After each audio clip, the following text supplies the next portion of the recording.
As you know, there are lots of important data in our browsers and in our computers in general, that our history and search keywords are just a part of it.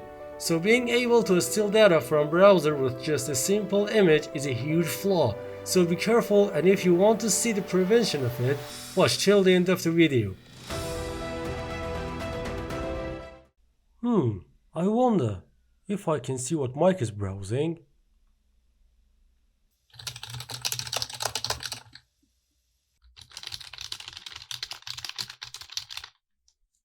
Hey Mike, I have sent you an image to print. Can you print it for me? Of course, why not? Here is your print.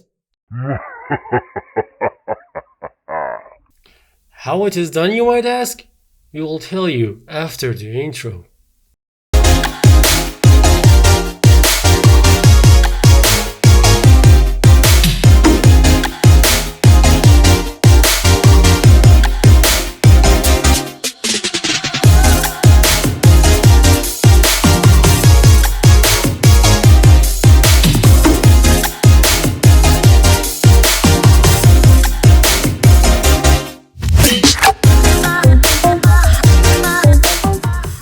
The method that we discussed today can be further developed to cause serious damages, as we mentioned that you should not use this method where you are not allowed, and we do not take any charges for any usage out of this.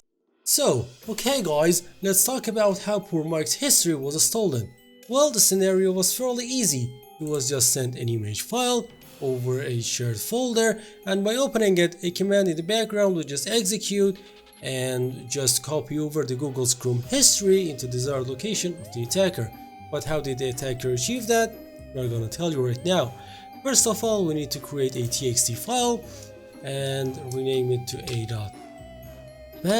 And here, if you just can't see that txt file, you need to head over to your file explorer, view, show, and file name extensions. You need to check this one to be able to rename that.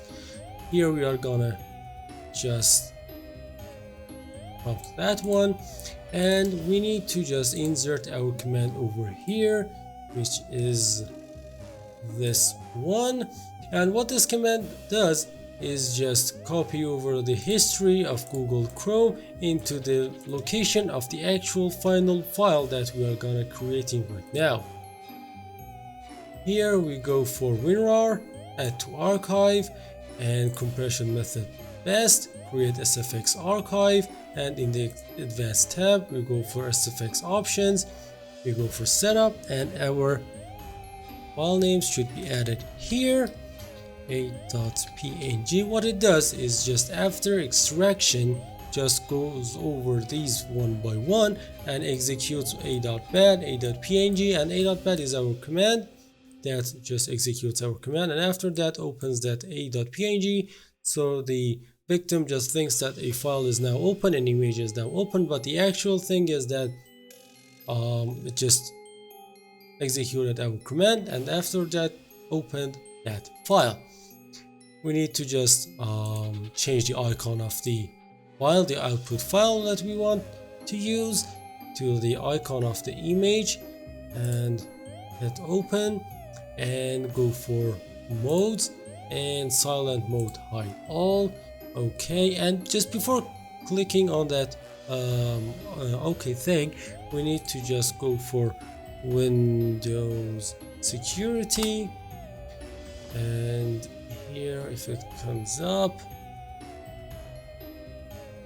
we need to go for virus and threat protection and virus and threat protection settings, and here we need to just turn off this real-time protection just momentarily for just creating this file, and after that is just, if you just turn it on, there will be no problem. On the victim side there will be no problem. If it's on or off, it just doesn't matter. Click on OK and our file is just created here. We need to copy over this file into our share folder, and here on the victim side we just suppose that this is the Mike's system. We will just create on the file and wait for this, and we can see an image here, and our command is just executed now. If we reload this, we just see the history. You can see these files that got extracted, and you can just add some codes and commands over here into that file to just clean up after yourself, but we didn't just add it. And here in the history, you can see that the history of the Mike's system. Here we go just into URLs and browse table, and we can see what Mike was about. He was searching for easy peasy security, random search stuff, and many things more in this database that we have over here. As of prevention, we have many methods of identifying a virus that was created in this way. First of all, we can check for the type file, and it should not be the application. We have no image that the file type of it is application. It should be something like PNG file, ICO file, or icon files, and GPG and JPEG, and something around those lines. And another thing that we can check is to just enable the file name extension and check for the file name extensions, and check if they are not exe.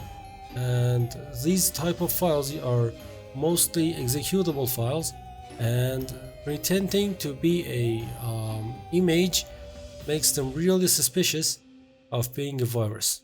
Thank you guys for making to the end of the video. Don't forget to subscribe to our channel so you won't miss on our future videos.